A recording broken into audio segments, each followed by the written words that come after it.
after the ferry disaster, the sorrow as relatives identify the victims. The joy of a man whose daughter was nursed back from the dead. On her way home, the survivor who says she'll never sail again. And the task ahead, the salvage of the ship has begun, but it could take weeks, say the experts. Good evening. It's been a day of grief in Zeebrugge today as relatives of the victims of the Channel's worst peacetime disaster arrive to identify their loved ones. 82 bodies are still trapped in the Townsend-Torresen ferry, which sank within minutes on Friday night, shortly after it set out for Dover. There's now no hope that anyone else will be found alive. Another 2 bodies were pulled from the water as the salvage operation began today. But the experts say it could be a matter of weeks before the ferry is righted and all the bodies recovered. The number of dead then stands at 53. 82 are still missing, but 408 people survived.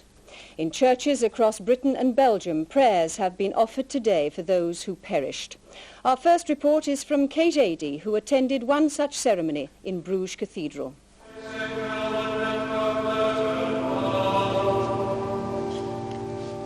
For the victims and for the families of the disaster, may they find comfort in God.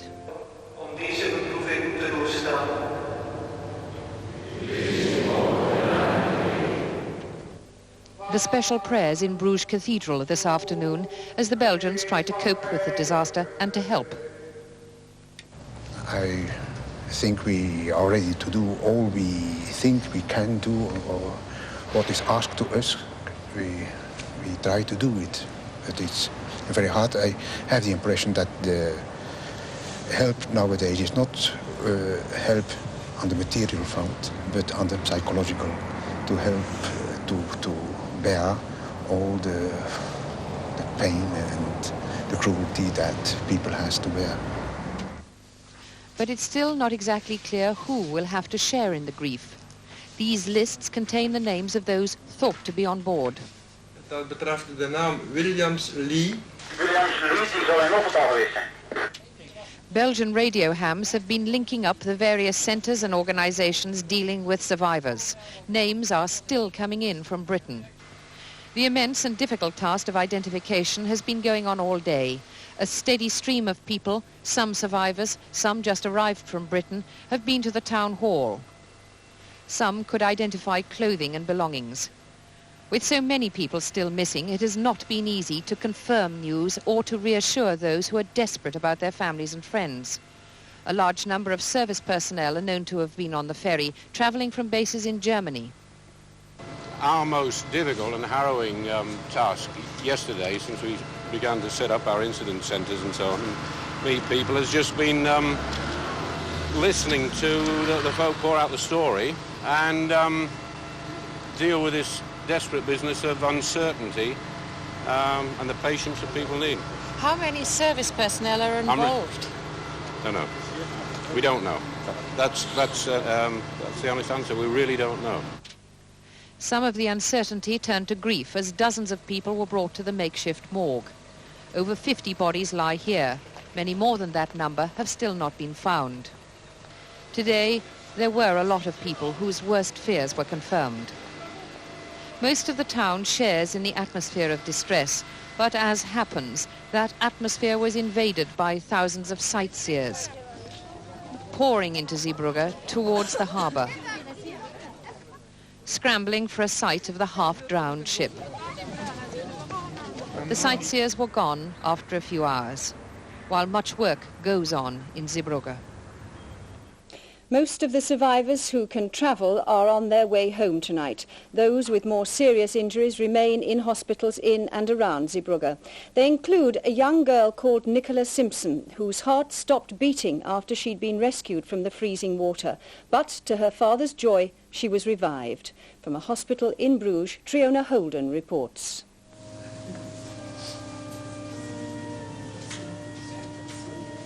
The regular Sunday services held at chapels in the hospitals where survivors are recovering were dedicated this morning to those involved in the horrific accident.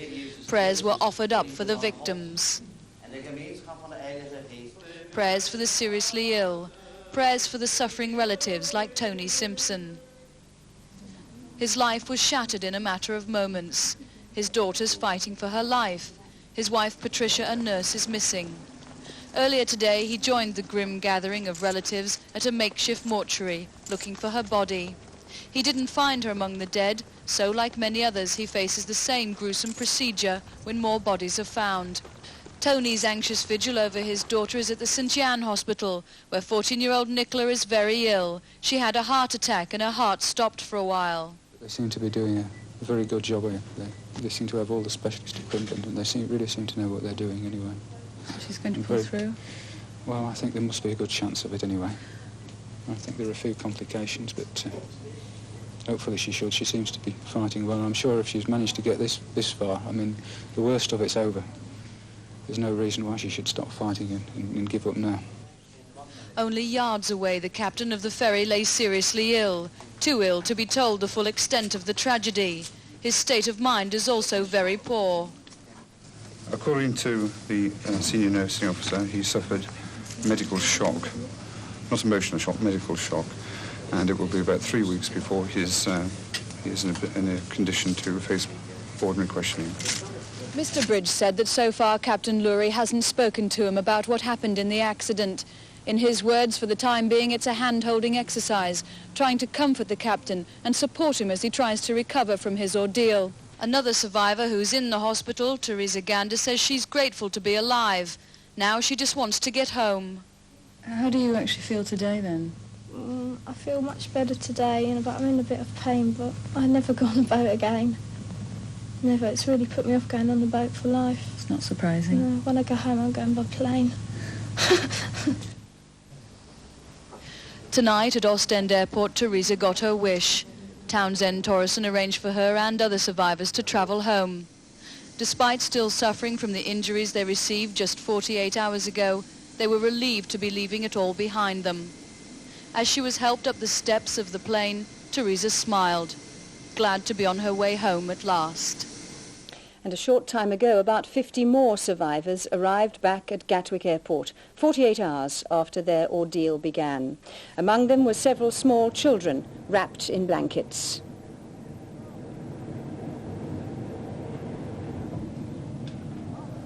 There was also a tiny baby among them. Several of the people were clearly in pain as they were helped down the steps. The more serious cases were transferred immediately to ambulances which were standing by. Well, the business of salvaging the Herald of Free Enterprise began in earnest today. The aim is to haul the ferry up again off its side. That could take, they say, as long as a month, depending on the weather and on luck. But the first priority is to close the doors to the car and lorry decks, the doors which many believe hold the key to the cause of the disaster. Michael Sullivan now reports. The ferry boats are sailing in and out of Zeebrugge harbour again, past the sunken hull of the Herald Free Enterprise, lying on her side, her bow doors gaping open and draped with nets to prevent more wreckage floating out. Passing ships had reported drums of toxic chemicals floating in the sea outside the harbour, and as tug crews rounded them up, it was confirmed that they had come from the wreck. The dead, still trapped inside the ferry, are now beyond safe reach of divers and must remain where they are until the ship can be righted. Today, a Dutch salvage company signed its contract with Townsend Torreson, and its engineers boarded the wreck to prepare for righting her. It will not be a matter of floating the wreck onto an even keel. She's lying too heavily on the sandy seabed for that. The plan is to pass more than 30 massive steel cables over the ship and shackle them to a row of steel eyes welded to the outside of the hull. 2 barges, themselves anchored firmly to the seabed, will winch in the cables, rolling the ship upright, ready to be refloated. Then she'll be towed to port. The prime object is to complete it in such a way that we can release the bodies that are still in the hull of the ship as soon as we possibly can. I'm sure you would all realise that that is the #1 priority. This has to be done extremely carefully. It does in fact take quite a long time. We're talking about several weeks. And it does depend also on the weather conditions. The lightly injured survivors have been asked by Belgian police to fill in a questionnaire about their experience before leaving hospital for home. What did they see? And did they hear the sound of a collision, a scrape or a bang?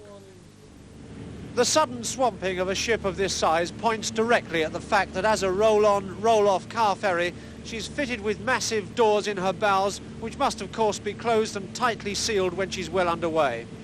Townsend Torrison still insists that nobody knows what happened to her, but they also say that they see no reason to suspend services using the same sort of ship. It's likely that the broad cause of the accident is already known and acknowledged, and it'll be up to the public inquiry to paint in the fine detail of the last voyage of the Herald Free Enterprise. Well, Kate Adie joins us now from Zeebrugge. Kate, it's more than 48 hours now since the ferry went down, but there's still no full list of survivors, which inevitably relatives find distressing. Can you help us understand that? Why is it? It's not inefficiency. It's the pure system that exists that when you get on board a Channel ferry, your name isn't taken. People cross and recross, and there isn't that sort of bureaucracy. So it's taken all this time to try and find out the names. People were still calling in to one of the technical communication centres when I was there this afternoon. People from all over Britain saying, we expected people at the weekend who are perhaps going to cross the Channel. We haven't heard from them. It's a natural thing, and everyone is being extremely hardworking and very efficient, but it is taking time. And as we've seen, Kate, relatives are arriving in Zeebrugge only to have, in many cases, their worst fears confirmed. It's a very distressing task to go through the identification, but I'm afraid it's necessary. And we have seen some scenes today of people absolutely distraught, as can be well understood. But they have to go through it because if they can identify some, then maybe it clears up a mystery or a worry for other people, and it has to be gone through. And people here are helping them or trying to make it as easy as possible. That is indeed the impression, Kate, that the Belgian authorities seem to have been supremely efficient in all of this and to have gone into action very quickly and very well. Everyone we've spoken to is amazingly impressed by it, particularly when you see the scale of the operation. It's immense. And just to go back to the business of identification, everyone who has had to go through it today has had someone with them, an official, and scores of Red Cross helpers with sympathy, with help, trying to get them through it. It's very impressive. Kate Adie in Zeebrugge, thank you very much indeed. Well, it's for a public inquiry to discover the exact cause of the disaster, but it looks increasingly likely that some problem with the bow doors led to the flooding of the car decks and then the vessel's capsizing. According to the chairman of Townsend Torrison, Peter Ford, it's now certain that a massive amount of water came into the front of the ship, and that will be the focus of the investigation as it begins to be carried out. The question being asked in the absence of any evidence of collision damage is, how did hundreds of tons of water flood into the car deck? Because of the high tide at Zeebrugge, which made the loading ramp steep, water was pumped into the Herald's forward ballast tank to lower the bow by several feet. This is a 2-hour operation, and it means she was still nose down when she set sail. To understand what may have happened next, it's first necessary to know what normally happens in a roll-on, roll-off operation. At each end of the ship, lorries and cars drive onto the car deck, about 8 feet above the waterline. The bow has 2 sets of doors. 2 huge outer clam doors, which slide together on rollers from each side of the ship, and about 30 feet behind them, a pair of watertight inner doors, which close in an inverted V, like lock gates. The hydraulic systems are operated by a small team of seamen under the command of an officer. He has to follow a very detailed safety procedure. The doors are left open as the ship reverses out, to save time and to allow car fumes to escape. But the inner doors, which seal the car deck, and the 2 outer doors must all be tightly shut before the ship gets up to speed. But did the Herald of Free Enterprise leave harbour with the bow doors open, or at least not properly closed? One captain in Zeebrugge at the time has described what he saw. As I said, we saw the ferry going past us with her bow doors open still, and also a cargo unit loaded on the forward deck, which is not unusual. They've got cargo space there. And the ferry turned in the basin and then proceeded to sea. We couldn't watch her any further because we were busy with our own business here, getting the ship ready for sea. So, pulling together what is now known about the Herald, what might have happened? She'd have pulled clear of the jetty, she'd have turned, and the captain would have understood the bow doors to have been closed. He'd then turn clear through the inner harbour, out to the outer harbour, picking up speed all the time. Still not knowing that the doors had been left wide open, he hadn't been told, he would then increase speed and turn again as he cleared the outer harbour.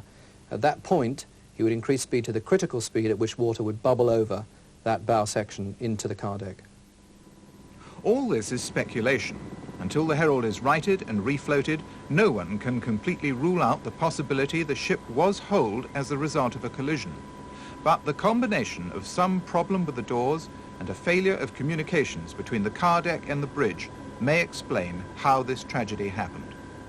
Christopher Wayne reporting. Well, Townsend-Torreston ferries to the continent were packed as usual today. The company say their bookings haven't been affected by the disaster. They say that stringent checks have been made on the watertight doors of their 11 other ferries, and they were all found to be operating satisfactorily and to meet the government's safety requirements. Well, our reporter Mike Smart has been travelling on one of the Herald's sister ships, the Spirit of Free Enterprise. Sailing for Calais this afternoon, heavy laden and returning full to capacity, was the sister ship of the Herald of Free Enterprise, the Spirit. On the bar, a bucket rapidly filling with money for Dover Council's disaster fund. On everyone's mind, the tragic fate of the vessel identical to the one making today's crossing. Were some travellers thinking of Friday's nightmare as the ship left port? No, I tried not to think about it. I had a drink instead. So you did think about it, really? Well, I suppose I must have done, but it was at the back of my mind. Sort of pushed it at the back of my mind. Others were philosophical. Probably the safest time to travel, I should think, because they won't leave the doors open twice, will they? But some had considered cancelling. Well, when it happened, my husband said, how do you feel about going tomorrow? And I said, well, I think we should maybe go. You know, we did think about it. I can't say I didn't, because it was dreadful. Those really hit, though, by the loss of close friends and colleagues were the crew. One sailor burst into tears during this afternoon's crossing. Others were more controlled, but no less stricken by the disaster. Already wrestling with a human catastrophe, today had to contend with German salvage men emerging from one room, claiming they got the first line aboard, then the Dutch emerging from another, saying they could salvage the boat more cheaply, and finally the Belgians going in, saying they should get the contract because they saved more lives. The Dutch got the contract. To recover the bodies, we have to, and to reach the bodies who are still in the vessel, we have to uprising the vessel, and therefore I think you have to first to conclude a contract with a salvage company as the owner to upright the vessel, to be able to recover the bodies.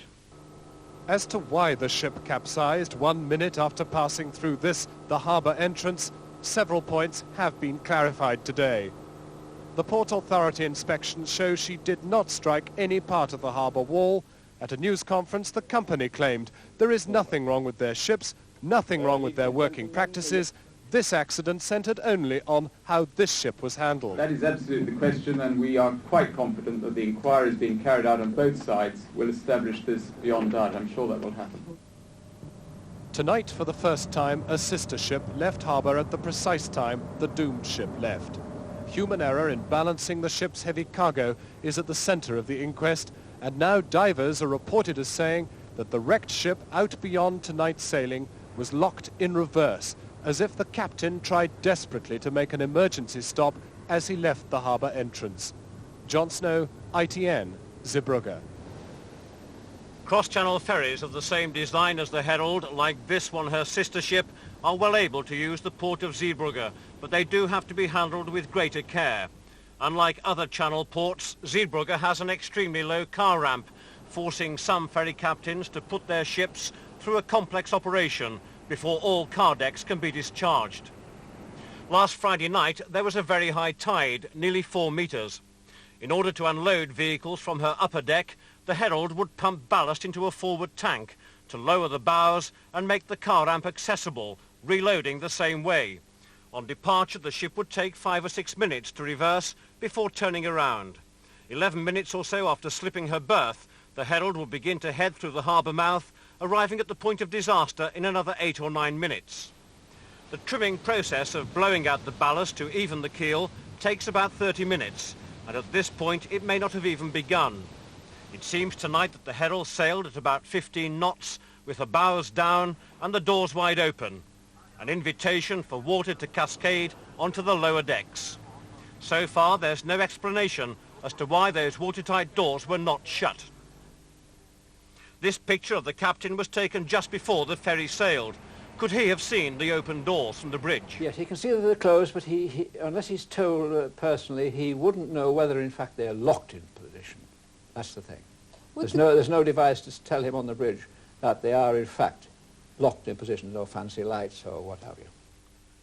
It is now accepted practice that some ferry captains do set sail with their loading doors open, as these recent amateur video pictures show. Townsend-Torreson ferries are regarded as the blue ribbon fleet of the Channel, aiming to cross faster than anyone else.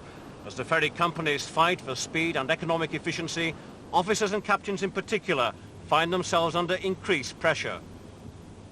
Captain Oliver Elmson worked until his retirement last year as a ship's master with Townsend-Torreson.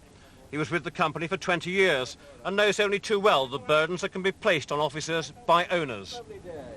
I can quote a case here in our particular company where a master was severely hauled over the coals because he wouldn't take his ship out because it was blowing a howling gale. What happened to him? He was on the carpet. These characters up in the office said, well, you should have taken the ship out to see what it was like. He knew what it was like. He knew it was a howling gale. And yet, so one of these things that if he doesn't do the job, they will sharp soon get somebody who would. The main question for the Herald inquiry will be what was it that made a captain sail with watertight doors wide open? The operation to raise the wreck will be modelled on the salvaging of the European Gateway off Felixstowe 4 years ago. 2 barges will be moored alongside the hulk and attached to the wreck by strong steel cables. It's estimated about 30 lines will be needed, capable of pulling 6,000 tons. Powerful winches will then be used to right the hulk before the water is pumped clear. At least 2 families who were waiting for news of relatives on the ferry were told they were safe, only to learn later they had died. Kent police say they won't have a full list of casualties for several days. They say the Belgian authorities aren't giving them enough accurate information. Among the survivors was a soldier's 4-year-old daughter who was carried to safety by a lorry driver. Her father and baby brother died. Her mother is missing. Relatives and survivors today identified 22 bodies in a temporary mortuary in a sports centre. 2 days after the disaster, and families arrive at a makeshift mortuary to look for their loved ones. After the identification, they went to a community centre to pick up their relatives' belongings. Our most difficult and harrowing task yesterday, since we began to set up our incident centres and so on and meet people, has just been listening to the folk pour out the story and deal with this desperate business of uncertainty and the patience that people need. There are still more people missing than listed dead. One man came back from the mortuary still without confirmation about his wife. The only thing I must assume now that she's dead, she's one of those still on the ship, and that's it. But like we had some information yesterday, last night, that my mum was alive, and then we were getting high hopes. Yes. And then today, no information. She was with a lady in a wheelchair, an invalid. She tried to grab her. And she tried to grab the wheelchair as it slid down the ship when it capsized. But it took her with it, you see? No, I just kept So shouting she was her. trying to save the old lady, and she's taken her own life as well. At the port, there was a different sort of gathering. Thousands of Belgians Sunday sightseeing. Their cars jammed Zeebrugge's streets with main roads into the port at a standstill. And on a quayside normally deserted on Sundays, crowds with binoculars trying to view the disaster scene. Some trekked across the beach to get nearer. The mist-shrouded hull of the wreck was over a mile away. I don't come here to spit in people's faces or something. I just came by compassion, because this can happen to me and can happen to you. Throughout the day, Belgian churches have been holding special services. This small Anglican community, one of scores tonight, saying prayers for the dead. Some of us are angry. Some of us may even blame God. Sunday ended as it began, with the grief and sorrow of bereaved people. Andrew Simmons, ITN, Zeebrugge. In Dover, there's a heavy sense of loss following the disaster. Around 40 of the ferry crew are unaccounted for or known to have died, all local people. In a town where 10,000 have jobs connected with the port, the hazards of seafaring are well known to everyone. In the parish church of St. Mary the Virgin, the vicar spoke of his visit to comfort relatives waiting for news. Someone said to me, as we looked round at all the people as they sat at the tables, this calmness could only happen in this country. They sat there, many of them, I think, knowing in their hearts that when the news came through, it was going to be the worst. And in some instances, it was. Then the Mariner's Hymn was sung.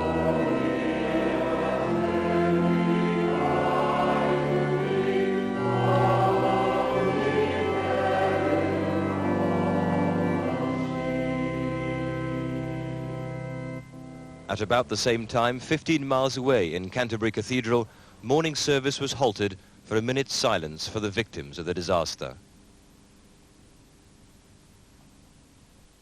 All those people who are grieving for the known loss of relatives and friends have now nothing to wait for but the sense of acceptance. Gabby Rado, ITN, Dover. 36 survivors arrived back in England tonight aboard a special flight to Gatwick. Among them was 8-year-old Martin Hartley, who's lost both his parents and his grandparents in the disaster. He was carried off the plane by his stepbrother, who had flown out to collect him. Among the dead was a 24-year-old soldier, Guy Thomas from Merseyside, who was returning home to be married. His fiancée is said tonight to be absolutely heartbroken. It's thought there were about 100 soldiers on board returning from their units in West Germany. One of them who survived was today reunited with his fiancée. A Sunday walk in a Kent park, and Derek Lang is finally able to accept that his ordeal is over. The 22-year-old soldier was among 100 servicemen trapped in the sinking ferry. Today, with his fiancée by his side, he remembered the disaster which left him fighting for his life. There was an old woman, an oldish woman, and a man that got trapped, one with a fridge, who couldn't do nothing to help them at all. The water just rose above them. So I think that's, that's the worst point about it, like seeing something like that. So, Derek was among the first survivors to arrive at Gatwick Airport last night. His fiancée waited for him among others who were less fortunate. Oh, it was terrible, it really was. I mean, within the room there were people who were happy, and then there was others that were crying. And, I went with a friend and we just couldn't stay in the room. It was just too much. I never thought it'd happen to me, and I'm sure other people didn't think it would happen to them. The tragedy of the Herald of Free Enterprise. Other news in brief now. A man found murdered in Northern Ireland is believed to be the latest victim of the feud within the outlawed Irish National Liberation Army. The security forces say the body of Thomas Maguire was found dumped on a roadside in South Armagh near the border with the Irish Republic. The vicar, who was the victim of a gang that carried out a rape at his vicarage in Ealing, has said he's prepared to meet the gang leader. After the rape at his vicarage, the Reverend Michael Saywood said he was prepared to forgive. Now he says he's prepared to meet Robert Horscroft if the prison authorities give him permission. Boxing now. Mike Tyson, the new undisputed world heavyweight champion, could defend his new titles on May the 30th. Officials say one possibility is a bout against Britain's Frank Bruno at Wembley. For much of the fight, Tyson's opponent, James Bonecrusher Smith, hung on to him and was warned by the referee. Despite a last-minute flurry by Smith, Tyson won the 12-round fight on a unanimous points decision. Right hand from Smith, and he recognised it, and I think Tyson did. Tyson now adds the World Boxing Association crown to his World Boxing Council title. And just our main story tonight. The salvage operation has started on the stricken Zeebrugge ferry. the herald of free enterprise. But it'll be weeks before all the missing bodies are recovered. Most of the victims still have not been identified, and the questions are just beginning. Tomorrow, MPs will be told how the inquiry into the tragedy will try to answer them. We'll have more news tomorrow and for the rest of the week. Good night.